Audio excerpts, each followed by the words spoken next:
Okay, guys, I am testing out. There we go. All right, so we're good. We're live. All right. What's happening, everybody? I hope you guys are doing well. I'm Dr. Boyce Watkins from Your Black World and the Black Business School, and it's good to see you guys. I had to hop in here for a minute. I was about to go to bed, and I kept getting somebody sent me a note. My manager sent me a note that had been written by Bill Cosby's representative, publicist. I think that's what he is. I think he's a publicist or a spokesperson. And apparently Cosby's not happy with Eddie Murphy. I don't know if you guys saw Eddie Murphy's deal today with SNL and the interesting joke that he made about Cosby. It was ironic and kind of funny. Funny but not funny. Funny but not funny. Tell me in the chat if you guys saw what Cosby said, or excuse me, what Murphy said about Cosby. So Cosby, what's happening in DP photography? Good to see you, man. Yeah. So by the way, hit the thumbs up button as you walk in. Hit the thumbs up button, and I'm letting the rest of the tribe know that we're live right now, and it's about to be on and popping for a few minutes. And I want to also say welcome to drboycetv.com. This is the home for intelligent Black people. So if you're not Black and intelligent, you may want to get the fuck out because this is not going to be a good conversation for you. This will probably disappoint you. All right. So here's the deal. Eddie Murphy. I didn't think it was that bad of a joke. But Cosby is pissed. Cosby seems very angry about it. I've been in touch with Cosby's PR guy a little bit because I did a video not too long ago about Cosby and I forgot what it was, something about his court appeal and stuff like that. And I talked about it for a little bit. And Mr. Cosby put up a tweet. He tweeted at me, and my first thought was like, how do you tweet from jail? And then I was like, oh, that's right. You don't actually have to do the tweeting yourself. You can tell somebody what you want to tweet, and then they'll tweet it for you. So Bill Cosby tweeted me from jail, and there was, some appreciation for me supporting him. Now I'm gonna tell you the truth. I'm gonna be real with you. I didn't support Cosby because I'm trying to be a fan of Cosby. I supported him because I think that his whole case is bullshit. I think his whole case is ridiculous. I think that America is the only place where, scratch that. The Black man is the only person in America. How about this? Instead of saying America is the only place, how about we say that the Black man is the only individual in America that is hated enough that we can actually be sent to jail for the rest of our lives when just because somebody says we did something and there's no evidence. I mean, let's just be real. Let's keep it 100, keep it completely clear. Cosby's not in jail because of things that happened in the 1940s, 50s, and 60s, because none of that can be proven. There is no proof. There is no evidence. None of that. He's in jail because there's a lady who looks like a dude. I don't know if y'all seen that lady. Her Adam's apple is as big as a man's penis. Like, she's a big old Adam's apple. And, her name should probably be Fred or something. But anyway, this lady with the Adam's apple says, Cosby touched my boob. And only in America does the white female get the privilege, the extreme excessive privilege, to be able to say that I am so precious, I am so amazing, I am so perfect, I am so extraordinary, that if you allegedly, if I even say that you touched my my boob, that you should die in prison because you touched my boob. How dare you, you dirty Negro? How dare you have the audacity to touch a white woman? You deserve to die. All right, now seriously, now this is some old Black Wall Street stuff. Y'all know that that's why Black Wall Street burned down, right? Because they claimed a Black man touched a white woman, right? This is not new. This is not a new thing. Right. There's something weird about that. And I think Cosby's whole case is BS. I mean, if you're going to go get the man legally. Don't go get the man just because you people came and told you a story. That's not the same as proof. Albert Wilson, too. I'm going to keep saying Albert Wilson's name until Albert Wilson gets out of jail. Albert Wilson, young brother, had a bright future, 23 years old, is now in jail for 12 years. Because this white girl who said he did something, and there is absolutely no proof whatsoever, not on this earth or any other planet in the solar system, that says that he did anything with that girl. If anything, she should be the one going to jail because she's the one who's telling a damn lie. So anyway, that's where I stand on this. That's where I am. So with Cosby, there's no proof. Somebody type no proof in the chat so we can at least be on the same page. If you know of any proof, of Cosby touching the lady's boob or something, then please correct me. But if you ain't got no proof, then I need you to shut the fuck up. Now, do me a favor. As we move forward, please hit the thumbs up button. If you haven't hit the thumbs up button, please hit the thumbs up button. Hit the subscribe button and share button. We're trying to build Black media. It's very, very important that you help us because we need to be able to get a counter narrative out to the world. We need to hear our story and make sure that our people are hearing from people that think like them, so that we can at least hear a Black perspective, because they will tell you all kinds of lies and pretend like it's the truth. Now, with that said, let's talk about Cosby and Eddie Murphy and what happened here. I'm a big fan of Eddie Murphy.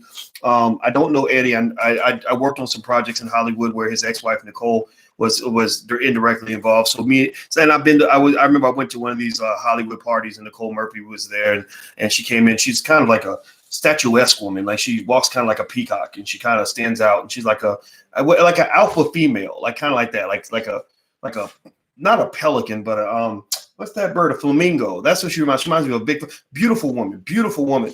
Anyway, but I never met Eddie. So anyway, Eddie, who is one of the most talented, most iconic, actors in all of Hollywood of all time. Eddie appears on Saturday Night Live. And I thought it was cool to see him back on there. I mean, the man, I don't know. I mean, the man literally looks like he's 2 years older than he was when he started SNL 35 years ago, which is just surreal. And so he goes on SNL, and he makes a little joke about Bill Cosby. And the joke basically is something that, all of us probably thought was funny. I thought it was funny. It made me laugh. He said, who would have thought that back 35 years ago that Bill Cosby would be the one in jail, and I'd be the one, sitting at home as a boring house dad. And I thought, yeah, that is funny, because somebody made the same joke about Ice Cube. Same thing. Like, who, back in 1989, who would you expect to be in prison, and who would you think would be the one making family movies, right? And between him and Bill Cosby. So it's true. It's funny, right? It's funny, but it's not funny. It's funny, but it's not funny. And I'm gonna tell you what, the Cosby thing I think is very sensitive. I'm pretty good friends with a guy named Darryl Bell, who Darryl Bell was on a different world. He played Ron on a different world. And when Darryl and I talk about Cosby, it's usually really a sensitive topic. It's a topic that we bring up in a way where it's like, it's very unfortunate that it happened. And I get the sense that people feel that Cosby did not get what he deserved. That what he got was a little bit too much. And he wouldn't have got that if he were a white man. I don't know. Give me a yes or no. What do you think? Yes or no? Do you think that Bill Cosby will be in jail if he were white? Right now, do you think Bill Cosby will be in jail if he were white? Do you think there are any white guys that maybe did the same thing Bill Cosby might have done but didn't get sent to jail? Like, yes or no? Do you think Bill Cosby will be in jail if he were white? Yes or no? Yeah, I don't know. Yes or no? And I think that that's the sentiment, right? When I've talked to people that know Cosby, I think they sort of feel like, okay, we're not going to touch this because we don't feel like he's an angel. I don't think anybody felt Cosby was an angel, but they don't feel like he deserved what he got. Now, why is that important? Well, so Eddie makes this joke about, like, who would have thought that, I'd be the boring house dad and this guy would be in prison.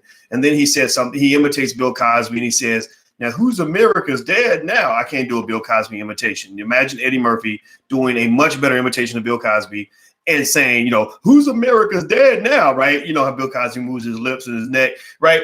And so Eddie makes this joke. It was very quick. It wasn't that bad, to be honest with you. The joke wasn't that bad. Because somebody told me, they said, oh, Doc, Eddie made a joke about Cosby. I said, oh, man, let me see this. Wow. Because I remember Eddie refused to play Cosby when he appeared on SNL back in 2015. And, white folks love to play black people against each other. They love to use you, and they love to play you like pawns on a chessboard. They love to pit black people against each other. That's some Willie Lynch stuff they've been doing since slavery. So they will go out and they'll have a black person go and say something about another black person that a white person will never touch, right? They use black people for a lot of the things that they want to get done. Their sinister motivations. For example, a lot of us are bragging about how black women led the charge to take down Donald Trump. And I was sitting there thinking, there ain't no white people that wanted to take down Trump. Why are they using black people to take down Trump? What's the deal with this? Is this a ploy by the Democratic Party to get us riled up to go vote for the Democrats by putting black people out front? It reminds me, even the Vietnam War. I was watching Why Do Fools Fall in Love, the Frankie Lyman story. And we were talking about the Vietnam War in the 1960s and trying to piece Lyman's life into the context of what was going on at the time. And I was explaining to a friend of mine who didn't understand that era very well. I said, at that time, white folks didn't want to fight in the war. A lot of white people, don't get me wrong. We know about called Project 100,000, where basically government officials said, we want to fight this war, but we don't want to fight with our kids. We don't want our kids out there dying on the front lines. We don't want our kids getting shipped 10,000 miles away to the jungle. We don't want our kids going over getting hooked on heroin. So let's go get some black kids. So they went and their goal was to get 100,000 young black men and send them over to Vietnam. And they all got hooked on dope. They went over there and got their legs and their head blown off, came back crazy, came back messed up. These were your daddies and your grandfathers, further destabilizing your families. And the rest goes on and on and on. So for the most part, swinging back to Eddie Murphy, you guys know I see connections. I'm always connecting dots. I see dots connected everywhere. So when I look at this, I see Eddie Murphy and all the black men on the stage with him being used by the powers that be to go after Bill Cosby and to somehow validate their personal issue with Cosby. Because remember, SNL is an NBC show. SNL is not on CBS or ABC. They're an NBC show. Cosby was arguably the leading, the greatest, the most impactful, the most powerful entertainer in the history of NBC. He was the most powerful man at that network when he was there. So they probably have some bones to pick.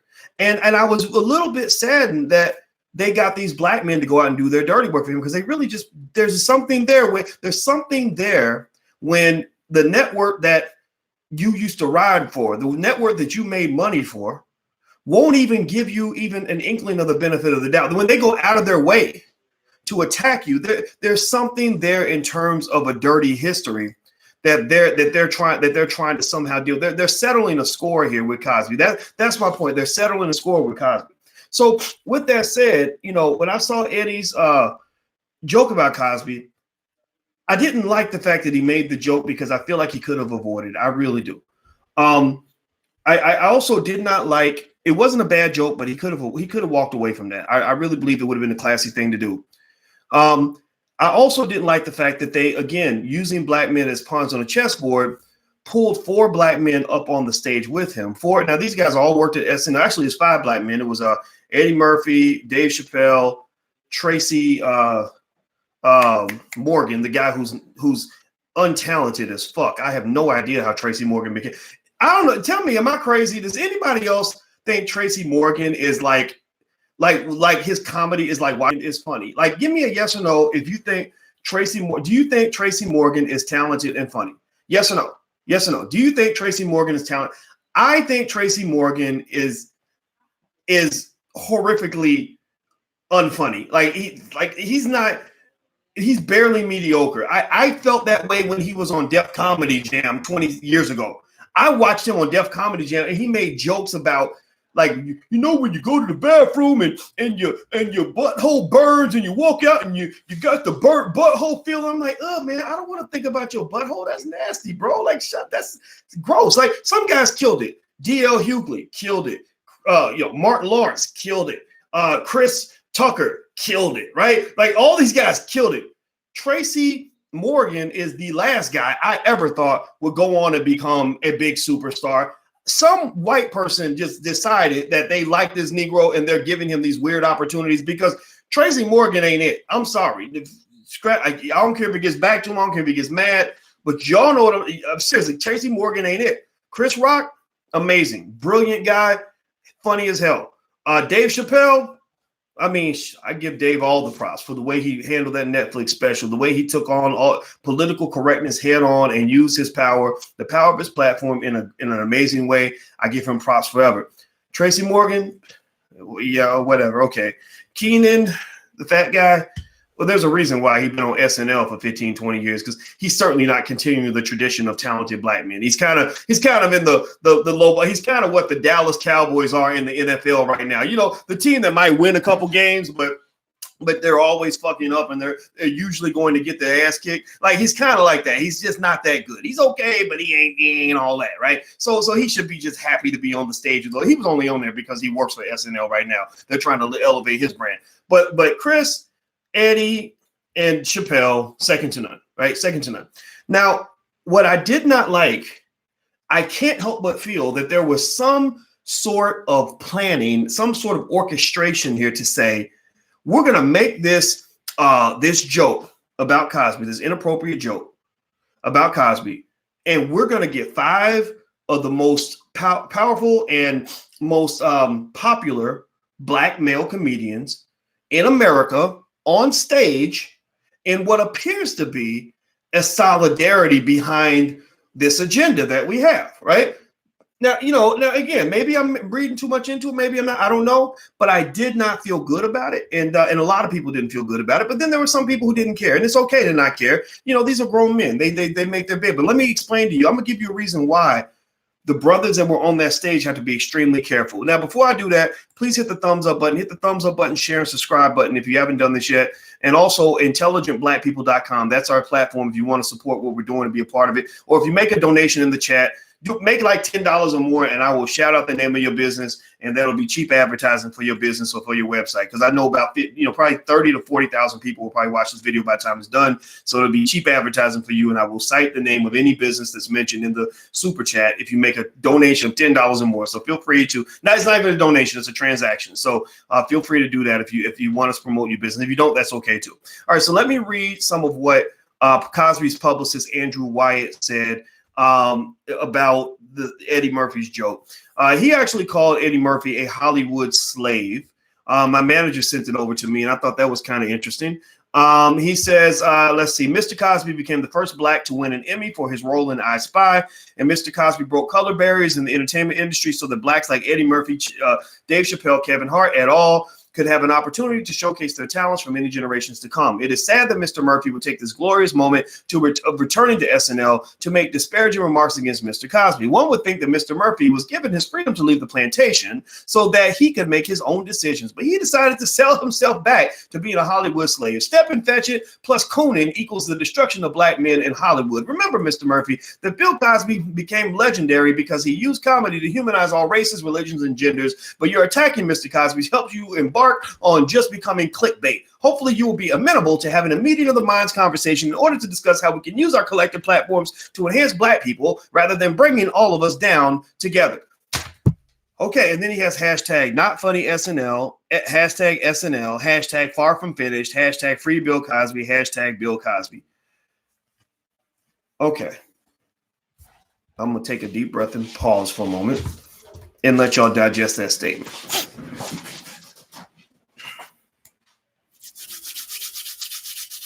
Okay, first I'm going to ask you some yes or no questions. First, yes or no question.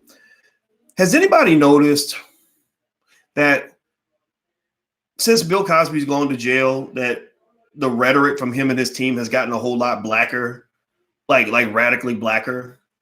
Like, we all in this together. We all black people. We all got to stand together as black. Has anybody noticed that? Yes or no? Has anybody noticed that Cosby's rhetoric has gotten much more black and radical since he's finding out that all of his white friends ain't really his friends? Has anybody notice that? Anybody notice that? Has anybody also noticed that a lot of Hollywood celebrities unfortunately do that, right? When times are good and money's rolling in and this whole being white thing is working out, AKA O.J. Simpson, who actually, by the way, ironically happened to be the best man at Felicia Rashad's wedding to Ahmad Rashad back in the 1980s, along with Bill Cosby. So there's this really iconic picture of Felicia Rashad looking as beautiful as she was, marrying Ahmad Rashad, who played for the Minnesota Vikings. And the two groomsmen at the wedding are Bill Cosby and O.J. Simpson, two of the whitest men in America. Now, O.J. was 100% white.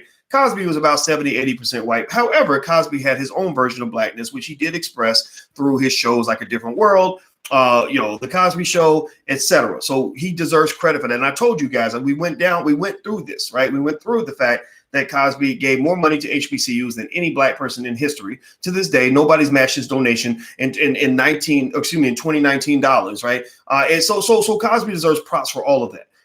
I will give him those props forever. But don't make the mistake of thinking that because I give him his props, that we're going to pretend like he's perfect. We're not going to rewrite history and say Cosby was always down to ride for the disenfranchised black men.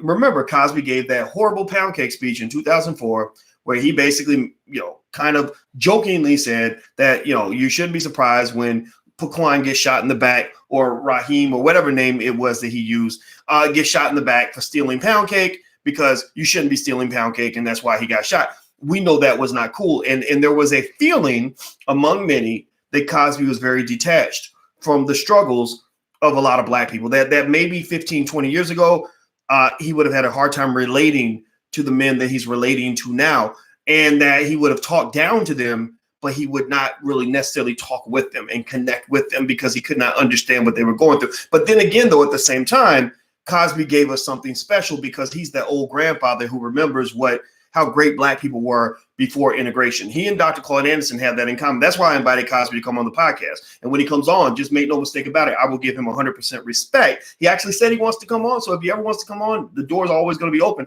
And I will give him respect because y'all need to hear from Black folks who understand what Black people were before y'all got caught up in the bullshit fantasy of integration, which actually deteriorated your culture, destroyed your families, ruined your institutions, killed all your businesses, and got your kids running around here doing mumble rap, thinking that they're educated when really they can't even read and count to 12. Like, so let's just be clear. Let's just be clear. They did a rope-a-dope on y'all, and we run around here looking stuck on stupid right now, where the three of the most relevant, most respected, most celebrated Black female entertainers in the world are Lizzo, 400-pound Lizzo, who loves to walk around in a thong and shaking her ass in front of children. Cardi B, who brags about how she can swallow a cucumber or anything else that you put in her mouth. And Tiffany Haddish, who loves to go around and publicly fantasize about getting into the pants of any white man within a 50-mile radius, right? This is the community that you have now. This is what you're looking like. You're looking kind of crazy. You're looking stupid right now. You're looking ridiculous. We as a community are looking. So Cosby, I give him props for the fact that he is a man that has enough dignity to help us understand what it means to make Black people great again. I think Cosby could be that guy so he gets that respect. But here's the deal. Karma is a motherfucker. Karma never loses an address. Karma is a boomerang. It will catch up with you. And so with Cosby, and to some extent even Oprah as well, with Cosby, when I saw Eddie make that joke, I saw it as karma, man. Because Eddie, if you look at the quotes from Eddie, and Eddie gives a quote to the Hollywood Reporter, I think, he talks about how badly Cosby treated him back in the 1980s. He says it here. He says, he had a weird thing with me that he didn't have with other comics. It was mean. He wasn't nice. He wasn't doing that with everybody. He was doing that with me specifically. He was shitty with me. He says, I'm a big fan of Bill Cosby. This is what he said back in 1987 when he did Raw. He said, never met the man, but he called me up about a year ago and chastised me on the phone about being too dirty on the stage. It was real weird because I had never met him, and he just thought he could call me up because he was Bill and tell me that isn't what comedy is all about. I sat and I listened to this man chastise me. And when Bill chastises you, you forget you're grown and you feel like one of the Cosby kids. So I think that Cosby, his biggest mistake seems to have been a little bit of arrogance, and I think that sometimes for Black men, especially people that go to Hollywood, they really think that you're not Black anymore. You really get to that point where you're like, I'm not Black, I'm OJ. And then they remind you, no, you're not OJ, you're actually Black. And you're only OJ because we let you be OJ, because you're playing a character. You're a cartoon character that we have created for our own entertainment. And when we decide to kill the character in this fucking movie script, your character is going to die. So when we decide that OJ, the man everybody loves, is not going to be OJ, he's going to turn into a dirty, vicious, scary Black man who deserves to be in prison, then we're going to do that transformation without your approval. We're not going to ask your permission. We're going to kill you off the same way we killed the daddy off in Good Times. So ultimately, a lot of the people that you see in Hollywood, Black folks that go to Hollywood and think that they made it and think that they're powerful, think that they're safe, they only exist at the pleasure of those who are paying their bills. They only exist at the pleasure of those who really control the infrastructure of Hollywood. They exist at the pleasure of the Wizard of Oz. And the minute that the white man decides that you're going to not exist anymore, or that you're going to be transformed, or that your character is going to be killed off for the next season, they will kill you off because they control every single mechanism that gave you your artificial power in the first place. You run around here like Pinocchio, but you always thought you were a real boy. And then when they pull the plug on your ass, you don't know what happened. You're like, oh, wait a minute. Oh, what happened here? I don't understand. This is an outrage. Well, that's a mess. Now, this gets me back to Eddie, Dave, Chris, Tracy, and Keenan. The 5 Black men sitting on Saturday Night Live in solidarity, giving the appearance of solidarity in the midst of this very controversial joke about another Black man who was in their ranks. I'd be curious to know what D.L. Hughley thinks about this and what D.L. Hughley has said about Cosby. I've not heard D.L. Hughley saying it. D.L.'s a friend of mine. I should probably reach out to him and ask him what he thinks. I've not heard D.L. say anything about Cosby, and I think that's the right move, and let me tell you why. Give me a yes or no. I'm going to do this with a yes or no question. Do you think, let's say that, there's some Becky out there. There's always a Becky out there ready to accuse a black man of terrible things. Do you think that if we went into the background of Tracy Morgan in extreme detail, like really dug into his personal life, really dug, talked to every single woman he's ever slept with, everybody who's ever attended any party he ever went to, anybody that ever knew him, anytime he might have done any dirt, do you think that we might be able to find some stuff that maybe Tracy doesn't want everybody to know about? Do you think that there would be a way? Do you think that I could find something if I really, really did that? If I really was determined and I had the power of the white man, and I really was determined to ruin Tracy Morgan, and I had the power to do this, do you think that I could find something that could ruin Tracy Morgan's career and his whole reputation, destroy his brand in a few weeks? Do you think I could find something? Do you think I could find maybe one woman that would accuse him of something? Because with a black man, you don't need no proof. That's been proven. That's been shown. Albert Wilson, there was no proof. Tess Cephas at the University of Wisconsin, there was no proof. Bill Cosby, there's no proof. Show me. If you don't believe me, if you think I'm lying, motherfucker, then show me some goddamn proof. Bring me some proof. If I'm lying, if I'm an asshole, then bring me proof. Prove it to me. You can't do it because there's no proof that Cosby did any of that stuff that this lady said that he did, right? So you could take a black man down with no proof. So do you think that if somebody got mad at Tracy and said that they wanted to take him down and make him look bad to the public, do you think that they could do that? Give me a yes or no. Yes or no. Do you think they could do it, or you think he's just impermeable for criticism, that there's no way that his reputation, his past is so stellar and squeaky clean that there's absolutely nothing that we can ever find that would make him look bad in the eyes of the public? The answer is yes. Do you think we could do that if we wanted to do it, if we were determined to take down Dave Chappelle, Chris Rock? Chris Rock came out and did that whole skit where he was admitting he implanted it into a series of very bad jokes. Chris is my guy. He's incredibly funny, but this joke wasn't funny, but he did these string of jokes about being addicted to porn that he thought that he was doing. That was his way of confessing. See, comedians are some of the most brilliant people out here. So what they'll do sometimes is they'll incorporate stuff in the comedy so that they'll let it out, so that when you find out about their dirt, it's not so bad. So Chris basically confessed that he had a porn addiction in the midst of his routine. Anybody remember that? Anybody remember Chris's little confession that he threw out there so they wouldn't be such a big deal when it got into, People magazine or whatever?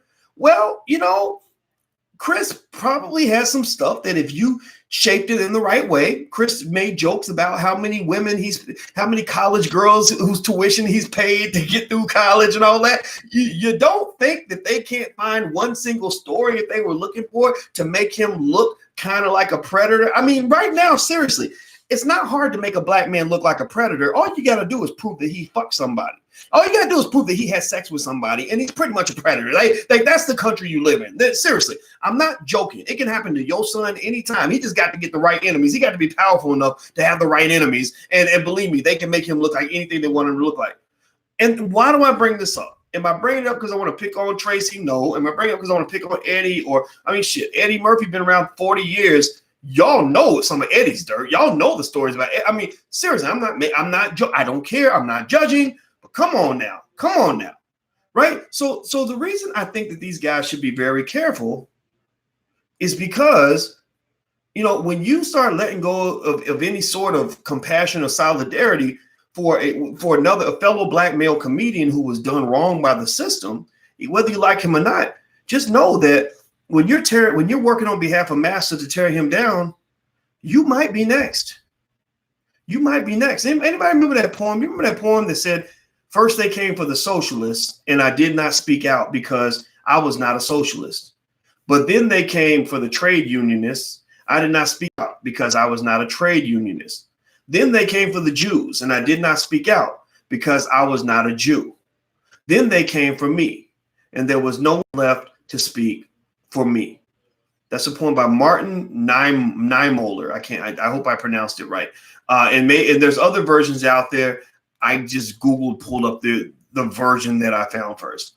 But the point of the matter is to say that you got to be real careful about jumping into what you see as a white supremacist battle to attack another person that looks like you. See, when I was in Ghana this past week, y'all know I was in Africa this weekend, and I wasn't pretending. I was feeling really African, and I am. That don't go away. When you around other black people like that, and you see what real black power looks like, it doesn't leave you. So I'm still feeling very African, and I will always feel African.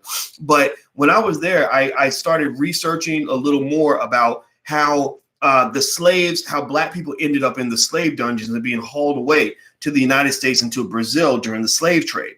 And basically what it was that you had tribes that were not, this is a nutshell. This is history in a nutshell. This is not, I'm not an expert on this, but I'm gonna break some of this down for you. My interpretation of what I was reading. There were tribes, from my understanding, there were tribes that were already fighting each other. There were tribes already going to war, taking each other as slaves. So then the white man comes up on the shores and he's got, guns and gunpowder and cannons and all these weapons that, were pretty advanced. I mean, Europeans have been pretty much practicing killing each other. They were into some gangster shit over in Europe. So all they did was sit around and come up with weapon systems. And so they're bringing over, we're giving them culture and things like, like literature and mathematics and science, and they're giving us weapons, right? So they go to one of the tribes and they say, look, hey, we need some slaves. So can you go and, when you go fight this other tribe, we'll give you weapons that will help you defeat your enemy. We will help you take down that other tribe. All you got to do is split the profits with us 50-50. Just when you collect 100 slaves, give us half, you keep half. Right now, remember, African slavery was very different from American slavery. African slavery, it was still slavery, but it wasn't like American slavery. American slavery was very brutal, right? So ultimately, a lot of the reason that millions of black people ended up being shipped off to other continents is because there were people in the middle of a situation that were being used as pawns to take down other black people. So my point is to say that when I look at Chappelle and Tracy Morgan and Eddie Murphy and Keenan and Chris Rock standing there in what appears to be solidarity, basically validating NBC's long-held beef against Bill Cosby, because there's got to be a beef when your old boss is that ain't shit compared to what he's really dealing with. He is an 80-something-year-old man. Think about your 80-something-year-old grandma who might have trouble getting up and walking to the refrigerator every day, who can't see no more, who's got all kinds of medications, who can barely live by herself, and then taking her and dumping her in the middle of a penitentiary with a bunch of young, crazy, hardened criminals, and where she's going to die there. Like this is not just, Bill Cosby, that people just think bad of him, or he lost a movie deal. No, this is a man that is dying in prison. So as much as I can empathize with what Eddie Murphy might feel about the shit that Cosby said in the 1980s, which I don't agree with. I thought that was wrong. Okay, I understand how you feel, but that ain't the same as dying in prison. Bill Cosby did not. I don't know. Maybe I'm wrong, but I would imagine that if Eddie Murphy were falsely accused and dying in prison, I don't really know if Cosby would be making jokes about Eddie Murphy being sent to the gulags to die, right? I don't know if Eddie Murphy would I don't know if Cosby would make jokes about a fellow black comedian being sent away to prison to die. That's what I'm saying, especially when he was going to a lot of the same parties you were going to. Y'all all Hollywood motherfuckers. Y'all know how y'all live. Hollywood people are crazy. They go to all these parties. There's liquor, there's drugs, there's women, there's some of these parties got children. Hollywood is a really debaucherous place. And I'm utterly fascinated that they've somehow done a rope-a-dope on America to convince you that Bill Cosby was the only one who got into some stuff that might be a little bit embarrassing, because there are entire organized rings of all kinds of horrible things going on in Hollywood that I won't even speak about, because it'll probably make you throw up. So this idea that we're going to isolate this one guy and pretend like the rest of us are good, sweet, and innocent when when the reality is that many of these same people were partying with him for many, many decades and bragged about it. That's just a joke to me. That's a damn joke. And if you're stupid enough to fall for that, I can't help you. I don't know what to do with you. I got to send you back to third grade, man, because you got to learn how to play chess up in this bitch, not checkers. And with black people, they're always playing chess on you. And if you're playing checkers and you're only seeing 1 + 1 is 2, and you're not seeing that 2 × 12 is 24 raised to the third power, right? You're not seeing what they're really doing with you. Then I don't know what to say. I just don't know what to say. So I want to say thank you very much, 10X Cent Twins, for your donation. I appreciate that very much. And I also see marketing strategies. Let Greg help. Greg's website is cloutfunnels.com. That's cloutfunnels.com, CLOUT, cloutfunnels.com. Thank you for your support of the channel. And that's it. I don't have anything else to say. I just really hope I will say that my verdict is Eddie and his crew shouldn't have made the joke. I think they should have just said, we're not going to touch the Cosby thing because there's no evidence and we don't agree with the fact that this man's being sent to die in prison when there's no proof that he did the particular crime that he was being accused of. And I think that they could have had a great show without that joke. I understand that there's an issue there, but I'll tell you what, I got people that don't like me very much. Like, for example, I'll give you an example. Umar Johnson has never liked me for some reason. Right? You know, it's complicated, and he's always welcome to call me, by the way. So if you hear this, Umar, you can call me. You got my number. You can call me. We can talk it out. But Umar's never really liked me. But I'll tell you what, if somebody would send Umar to prison to die, I would not make a joke about that, and I would probably want to help him out, especially if I felt it was unjust. If it was unjust and unfair, I would help him out. So I think with Eddie, I think the joke was uncalled for, and so I'm going to agree with the publicist that you know, you can be funny in a million different ways, but I don't think a black man dying in prison is something that's easy or worth joking about. That's just my 2 cents, and that's when I'm sticking with it. Okay, so do me a favor, guys. Please hit the thumbs up button, hit the thumbs up button, share and subscribe button, please. And also, I'm going to get out of here right now, and I will see you guys tomorrow. Feel free to go to intelligentblackpeople.com to support the platform. We'd love to have you as a patron. It's one of the people that is part of our tribe. Also, go to theblackbusinessschool.com. You can actually get started for free. So if your money's tight, that's okay. We can still help you. So go to theblackbusinessschool.com. We got a lot of students. Our belief is that black wealth should be our #1 priority. Resource allocation should be our #1 priority. Resource acquisition should be our #1 priority. And we've got a lot of experts that can show you how to do that, because that's where real black power lives. That's where you get rid of this Hollywood slave culture and you start building your own institutions. Like I was talking to somebody just the other day about how it's so strange to me that, you know, Jay-Z, Kaepernick, and all these other people that are complaining about the NFL and fighting over NFL crumbs. I never understood why these guys don't get together and start a league. It's very weird. The Chicago Bears were purchased for $500 a couple of generations ago, and now they're worth $3 billion.